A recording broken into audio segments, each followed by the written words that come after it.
Inventada nos Estados Unidos no final da década de 30, a televisão chegou ao Brasil graças ao esforço do empresário Assis Chateaubriand, dono dos Diários Associados. Chateaubriand importou os equipamentos norte-americanos e inaugurou a PRF-3 difusora, depois TV Tupi, no dia 18 de setembro de 1950. Naqueles tempos pioneiros, não existia o videotape. Todos os programas eram transmitidos ao vivo com muita improvisação e alguma criatividade. Para atrair o público ainda surpreso com a nova invenção, a televisão aproveitou a fama dos astros do rádio, então o veículo de comunicação mais popular do país. Nas transmissões esportivas não foi diferente. Os grandes locutores também migraram para a televisão. Em 1951, a TV Tupi fez a primeira transmissão experimental de futebol. Corinthians e São Paulo, direto do Pacaembu. Na narração, Aurélio Campos. Nos comentários, Ari Silva. Como eu era comentarista junto com o da TV, do rádio com o Aurélio, então nós partimos para a televisão. E foi uma emoção rara, porque nós começamos a imaginar o que nós estamos vendo, falando para quem. Que nós vimos duas coisas apontadas para a gente com luzinha e nós ficamos querendo saber o que ia acontecer. Mas na televisão eu resolvi conversar, inventei um negócio.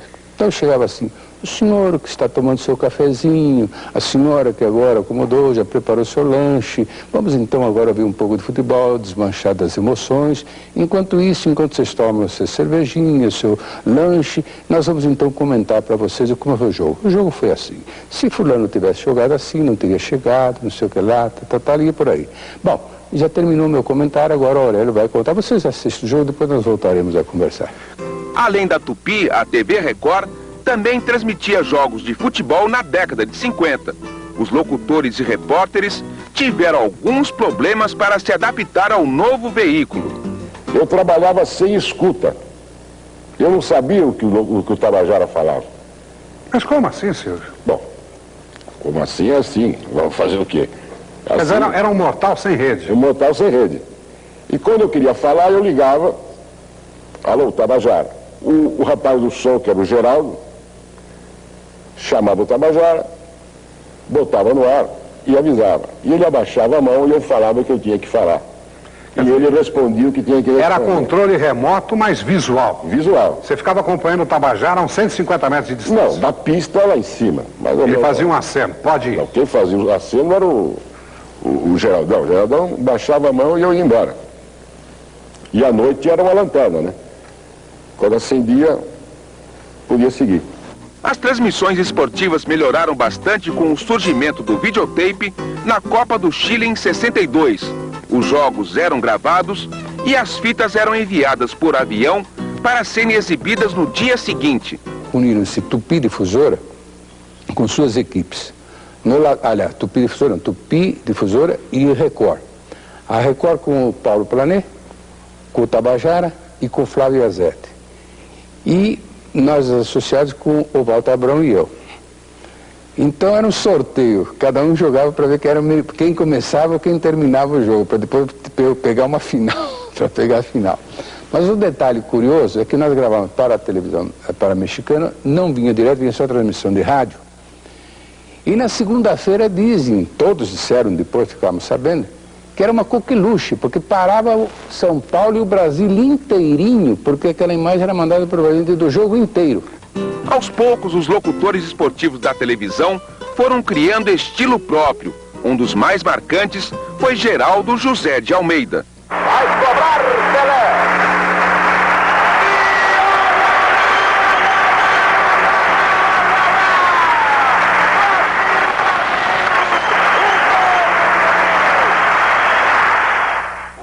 Outro que marcou a época foi Walter Abraão, que garante ter inventado o replay.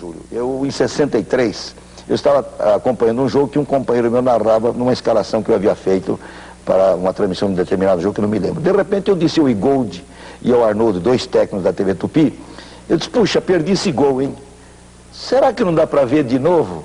Quer dizer, eles falaram: como assim? Olha, eu falei: olha, mas se passar o gol, numa outra fita, você gravando, você pode repetir. Maluco. Os dois me chamaram de maluco. Eu fiquei quieto, eu hoje estou variando qualquer coisa aqui. Bom, dia seguinte os dois me chamaram, vem cá, maluco. Fui lá, sentei, é isso que você quer? E passaram o que eu denominei de bilance, em 63.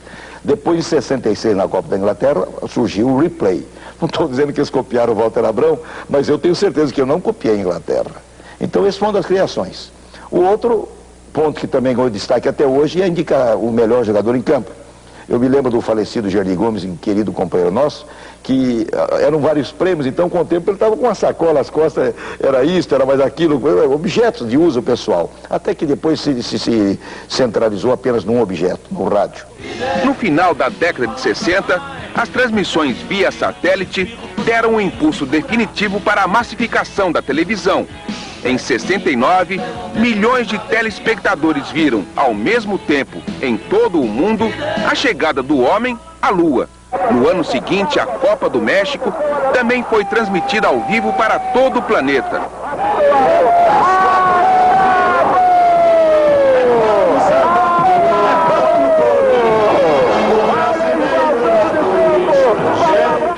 A partir da Copa de 70, a televisão brasileira superou todas as expectativas em termos de audiência.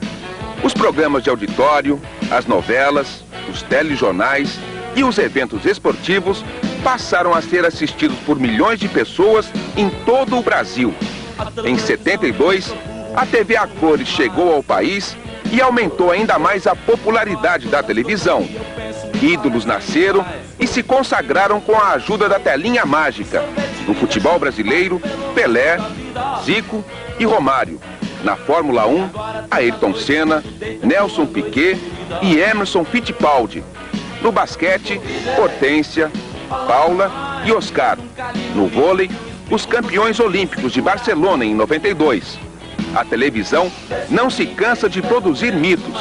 Com o avanço tecnológico, as transmissões esportivas tornaram-se atraentes, cheias de recursos de som e imagem.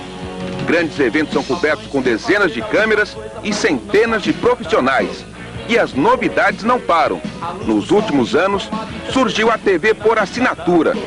Mediante uma taxa de inscrição e uma mensalidade fixa, o telespectador tem acesso a uma programação variada, com canais de todo o mundo, por cabo ou antena parabólica.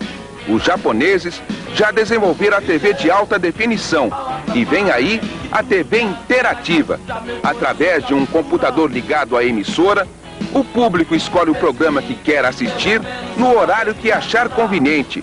Sem dúvida, a televisão mudou muito nestes 45 anos, mas na essência continua a mesma. Uma fascinante caixinha de sons e imagens. Uma janela pela qual a gente vê as alegrias e as tristezas do nosso mundo.